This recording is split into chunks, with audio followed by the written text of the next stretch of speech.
Well, folks, hello, and welcome to the PGL Lobbycast. This is episode number 369, and you are flying solo with me again this week. My name is Erin, and I'm here to bring you some news, some Whatchas, a few little things like that. So let's just dive right in there and see what happened this week. I think I'm going to start out with some of the sadder news. We had a couple of losses I wanted to talk about this week.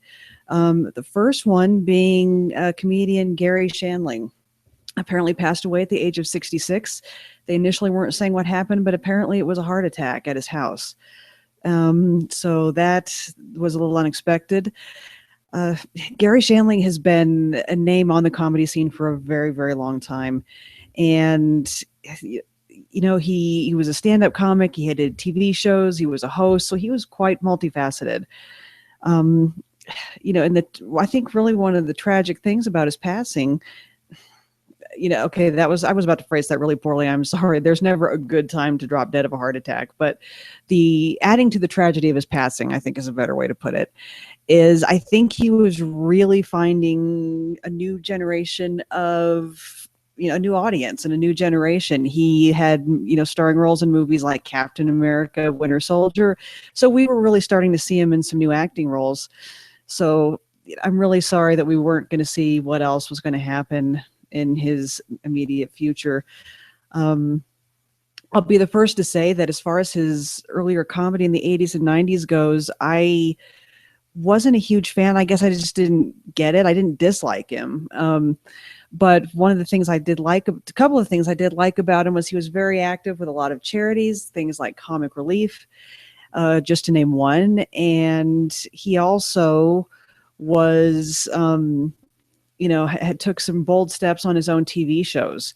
I believe it was the Larry Sanders Show, where you had him putting an openly gay character on the show, which at that time was done occasionally, but not quite that openly. And he also was not a stereotypical homosexual individual, which was very common, unfortunately, at that time. He was just a man who just happened to be gay, and it was commented on occasionally, but not often. And I really, really admired him for that. So great comedian, a great actor. You'll be missed, sir. Now, the other death that I really did want to talk about, for those of you that are fans of A Tribe Called Quest, of course, we have Malik Taylor's passing at the age of 45.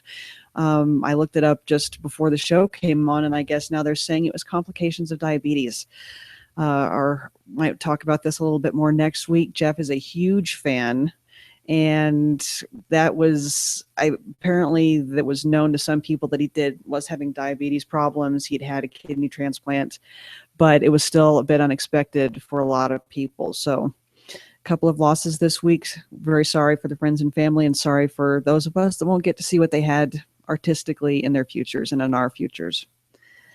Now, on a similar note, unfortunately, we'll get the sad stuff out of the way first. I promise there's actually some happier stuff coming up after this.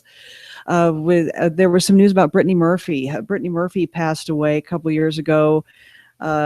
Initially, they said that it was pneumonia, and then they were saying there might be some heavy metals poisoning happening. And now they're saying they might reopen the death investigation. Some of you may know, not only did Brittany Murphy pass away at a very young age, but her husband also passed away, apparently from similar causes, a few months later. So that may be part of the reason that they're reopening the death investigation. Right now, they're kind of keeping why this is happening fairly close to the vest.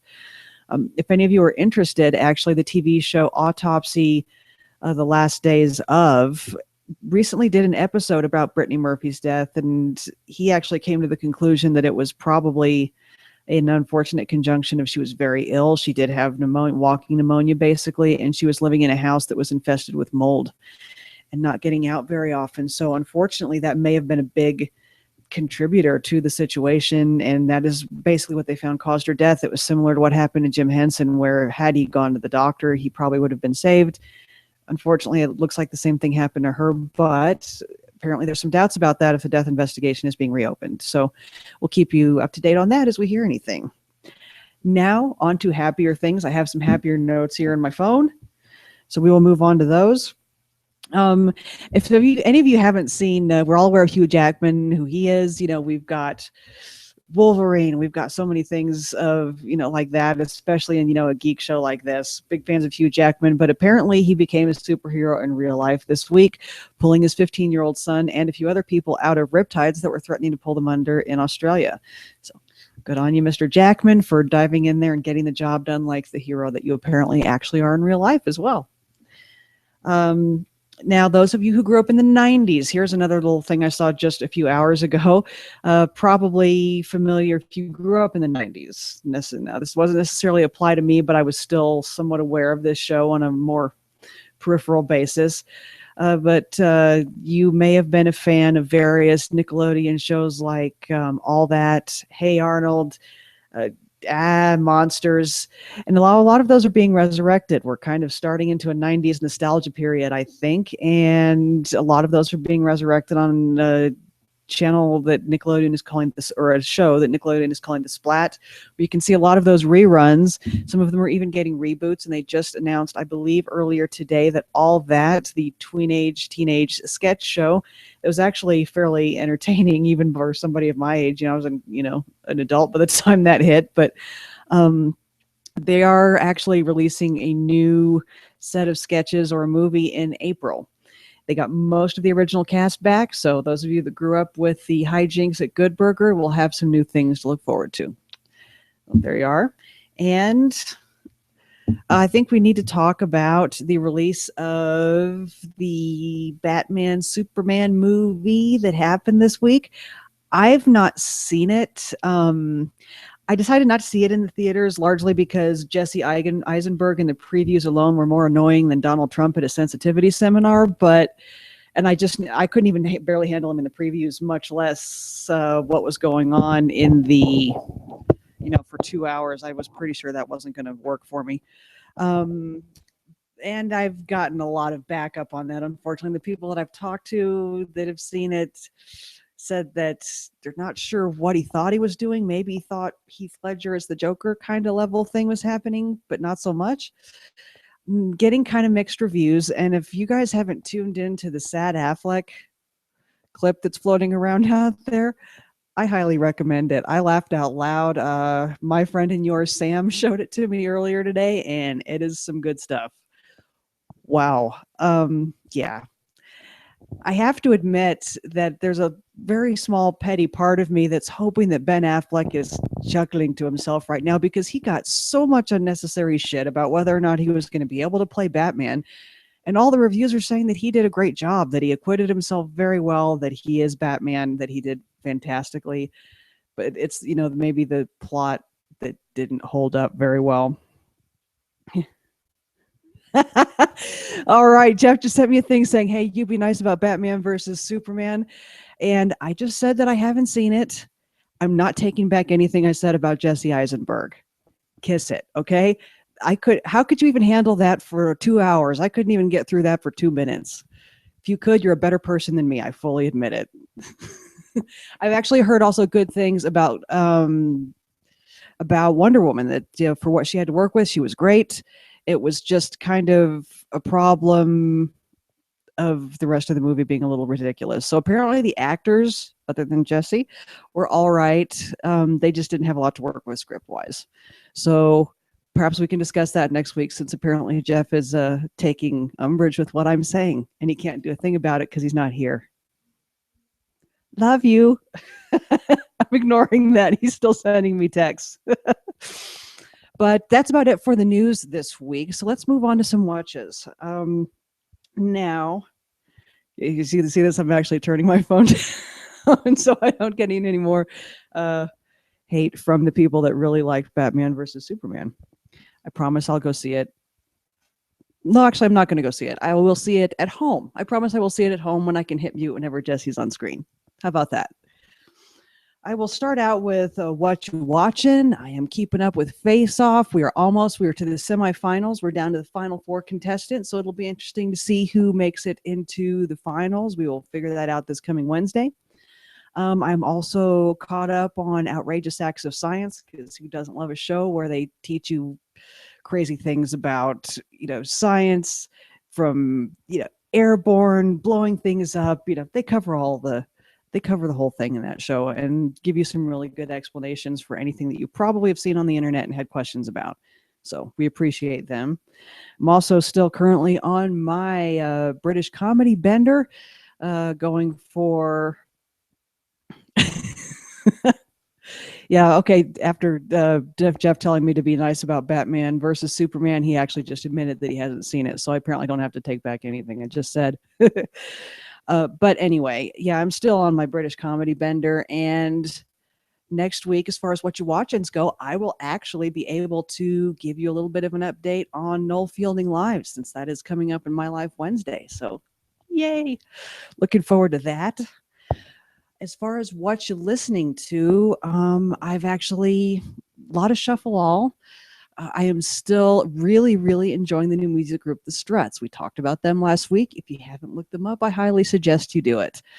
I'm a big fan of, Queen and the Darkness and David Bowie, so that's just right up my alley, and AC/DC and a lot of those things as well. So they're doing some interesting things, and it'll be interesting to see what kind of longevity they have. Now, as far as podcasts go, I'm listening to crack.com. They had a few good, little 4-minute, 5-minute clips on there this week. I will let you log on and pick which ones that you think suit you the best. And of course, as usual, they're usually pretty entertaining. You get good information and you also get a chuckle out of it. So always recommend crack.com. They're good for what you're reading too, which is sadly a category we don't generally have on this show. Let's see. Now, as far as playing, I'm still working on alternate endings to The Room 3. Yay! I can't tell you how happy alternate endings make me. Just that little nitpicky part of me, I guess, that really enjoys just playing the shit out of the good stuff. And as far as playing good stuff, I've gotten back into Fallout. The downloadable content came out this week, and it's really good so far. All I'll say is make sure you have your Silver Shroud outfit. So no spoilers here other than that.